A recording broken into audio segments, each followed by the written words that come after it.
मुंबई पुणे द्रुतगती मार्गाला पूर्णतः एक्सेस कंट्रोल बनवणाऱ्या महत्त्वाच्या मिसिंग लिंक प्रकल्पाचे 99% काम पूर्ण झालं असून 1 मे रोजी मुख्यमंत्री देवेंद्र फडणवीस यांच्या हस्ते त्याचं उद्घाटन करण्यात येणार आहे।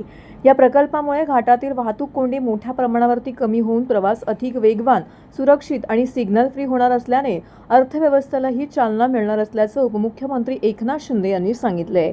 उपमुख्यमंत्री शिंदे यांनी आज प्रत्यक्ष स्थळी भेट देऊन मिसिंग लिंक प्रकल्पाची पाहणी केली। स्वतः येथे येऊन या कामाची गुणवत्ता तपासली असून काम समाधानकारक झाले असल्याचा दावा त्यांनी केला आहे। उर्वरित किरकोळ कामं पुढील काही दिवसांमध्ये पूर्ण होतील।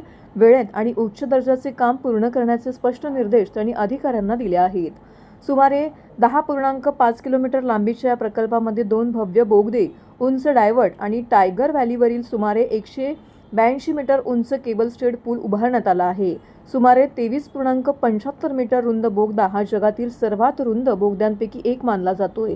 70 किलोमीटर प्रति तास वेगाने वाहणारे वारे, मुसळधार पाऊस आणि कठीण भौगोलिक परिस्थितीतही हा प्रकल्प यशस्वीरित्या पूर्ण करण्यात आला आहे। लोणावळा तलावाच्या 182 मीटर खालून हा रस्ता जाणार आहे।